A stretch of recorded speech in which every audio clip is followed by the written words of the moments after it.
தங்காலை கல்வி வலயத்தின் விசாரணைக்கு இலங்கை ஆசிரியர் சங்கம் கடும் கண்டனம். அத்தியாவசிய பொருட்களின் விலை அதிகரிப்பு.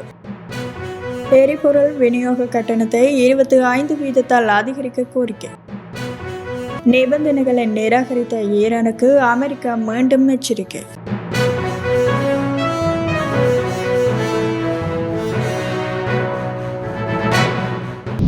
தங்காலையில் நடைபெற்ற ஆசிரியர் சந்திப்பொன்றில் கலந்து கொள்ளாமை தொடர்பில் விளக்கம் கோரி தங்காலை வலய கல்வி அலுவலகம் விடுத்த கோரிக்கையை வன்மையாக கண்டிப்பதாக ஹம்பாந்தோட்டை மாவட்ட இலங்கை ஆசிரியர் சங்கம் தெரிவித்துள்ளது. வலய கல்வி பணிப்பாளருக்கு அவ்வாறு செயற்படுவதற்கு எந்த அதிகாரமும் இல்லை என அந்த சங்கத்தின் மாவட்ட செயலாளர் சுரங்க சீந்தக தெரிவித்துள்ளார். கடந்த 15ஆம் தேதி ஞாயிற்றுக்கிழமை தங்காலை பகுதியில் பிரதமர் தலைமையிலான நடைபெற்ற நிகழ்வில் ஆசிரியர்கள் கலந்து கொள்ளாமைக்கான காரணத்தை ஆரம்பிக்குமாறு தங்காலை வலய கல்வி அலுவலகம் வலயத்தில் உள்ள அதிபர்களுக்கு எழுத்துப்பூர்வமாக அறிவித்துள்ளது. இது தொடர்பாக நேற்று நடைபெற்ற ஊடகவியலாளர் சந்திப்பில் ஹம்பாந்தோட்டை இலங்கை ஆசிரியர் சங்கத்தின் செயலாளர் சுரங்க சிந்தக பின்வருமாறு கருத்து தெரிவித்தார். ஞாயிற்றுக்கிழமைகளில் ஆசிரியர்களை அழைப்பது என்பது எந்த வகையிலும் செய்ய முடியாத ஒரு காரியம். எனவே இந்த செயலை நாங்கள் வன்மையாக கண்டிக்கின்றோம். இது குறித்து ஆசிரியர்களுக்கு தெளிவுபடுத்தும் பணிகளில் நாங்கள் மேலும் ஈடுபட்டு வருகின்றோம். இந்த அரசாங்கம் ஆட்சிக்கு வருவதற்கு ஆசிரியர்கள் வீதியில் இறங்கி கருப்பு கொடி ஏந்தி முந்தைய ஆட்சியை வீழ்த்தி புதிய யுகத்தை நோக்கி நகர்வதற்கு முன்னோடிகளாக இருந்தனர். ஆனால் இன்று முதலில் ஆசிரியர்களே பாதிக்கப்பட்டு வருகின்றனர் என தெரிவித்திருந்தார்.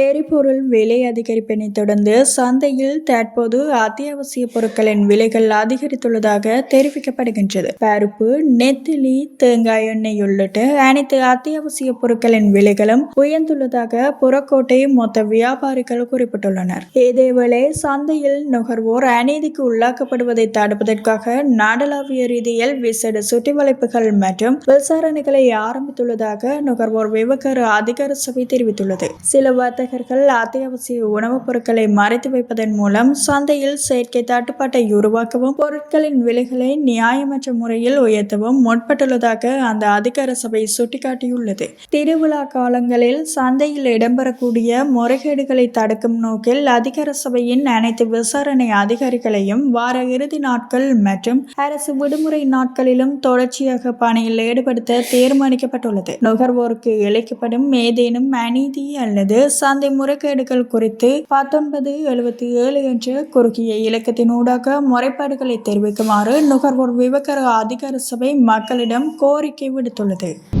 எரிபொருள் விநியோக கட்டணங்கள் சுமார் 25% அதிகரிக்கப்பட வேண்டும் என இலங்கை பெட்ரோலிய தனியார் தாங்கிகள் உரிமையாளர்கள் சங்கம் தெரிவித்துள்ளது. இது தொடர்பாக அரசாங்கத்துக்கு ஏற்கனவே அறிவிக்கப்பட்டுள்ளதாக அதன் தலைவர் AMH அதிகாரி குறிப்பிட்டார். இது குறித்து இன்று விசேட கலந்துரையாடல் ஒன்றை நடத்த தீர்மானிக்கப்பட்டுள்ளதாக தெரிவித்த அவர் மேலும் கூறுகையில், விநியோக நடவடிக்கைகளில் சிரமங்கள் இருந்த போதிலும் கடந்த நாட்களில் எந்த ஒரு தடையுமின்றி விநியோக பணிகளை முன்னெடுத்தோம். இவ்வாறான நிலையில்தான் அண்மையில் எரிபொருள் விலை பெருமளவில் அதிகரிக்கப்பட்டது. இந்த மாதத்தில் மட்டும் எரிபொருள் விலை 101 ரூபாயால் அதிகரித்துள்ளது. இதனால் எமது விநியோக நடவடிக்கைகளை முன்னெடுப்பதில் உரிமையாளர்கள் பெரும் சிரமத்துக்கு உள்ளாக்கியுள்ளனர். எரிபொருள் விலை அதிகரிப்புக்கு ஏற்ப விலை சீராக்கல் தற்போது இடம்பெற்றுள்ளது. இருப்பினும் நகரங்களுக்கு இடையிலான விநியோக நடவடிக்கைகளை எமக்கு பெரும் பிரச்சனையாக உள்ளது. எனவே நகரங்களுக்கு இடையிலான விநியோக கட்டணத்தை 21ஆம் தேதி முதல் நடைமுறைக்கு வரும் வகையில் 25% அதிகரிக்குமாறு கோரிக்கை விடுக்க செயற்குழு ஏகமனதாக தீர்மானித்துள்ளது. தற்போதைய அரசாங்கம் எங்களை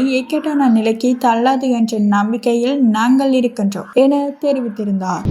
அமெரிக்க ஜனாதிபதி டொனால்ட் ட்ரம்ப் அமைதியை விரும்புவதாகவும் ஆனால் பேச்சுவார்த்தைகள் தோல்வியடைந்தால் ஈரான் கடுமையான தாக்குதல்களை எதிர்கொள்ள நேரிடும் என்றும் வெள்ளை மாளிகை எச்சரித்துள்ளது. ஈரான் தற்போதைய யதார்த்தத்தை ஏற்றுக்கொள்ள தவறினால் இதற்கு முன்பு எப்போதும் கண்டிராத வகையிலான தாக்குதல்களை எதிர்கொள்ள நேரிடும் என வெள்ளை மாளிகையின் ஊடக செயலாளர் ஹரோலின் லெவிட் தெரிவித்துள்ளார். நேற்று நடைபெற்ற ஊடகவியலாளர் சந்திப்பில் அமெரிக்காவின் அமைதி திட்டத்தை ஈரான் நிராகரி நிராகரித்தால் எடுக்கப்படவுள்ள நடவடிக்கைகள் குறித்து அவர் இதனை தெரிவித்தார்.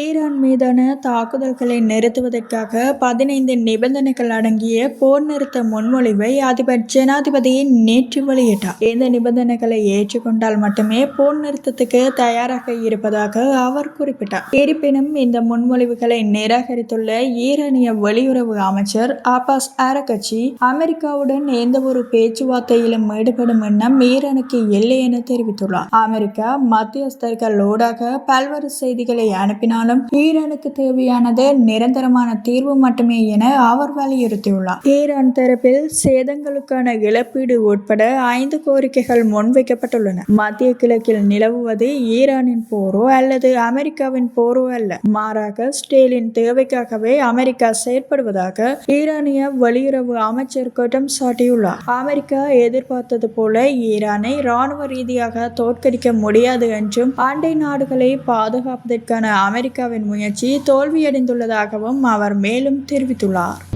பங்களாதேஷின் ராஜ்பாரி பகுதியில் உள்ள தௌலதியா முனையத்தில் பேருந்து ஒன்று பத்மா ஆற்றில் விழுந்து விபத்துக்குள்ளானதில் 11 பேர் உயிரிழந்துள்ளனர். இந்த விபத்தில் மேலும் பலரை காணவில்லை என சர்வதேச ஊடகங்கள் செய்தி வெளியிட்டுள்ளன. தற்போது பேருந்தூக்கியின் உதவியுடன் பேருந்து கரைக்கு கொண்டு வரப்பட்டுள்ளதுடன் பேருந்துக்குள் இருந்து 14 சடலங்கள் மீட்கப்பட்டுள்ளன. நேற்று நள்ளிரவு இடம்பெற்ற இந்த விபத்தை அடுத்து ஆற்றிலிருந்து மேலும் 2 பெண்களின் சடலங்கள் கண்டெடுக்கப்பட்டுள்ளன.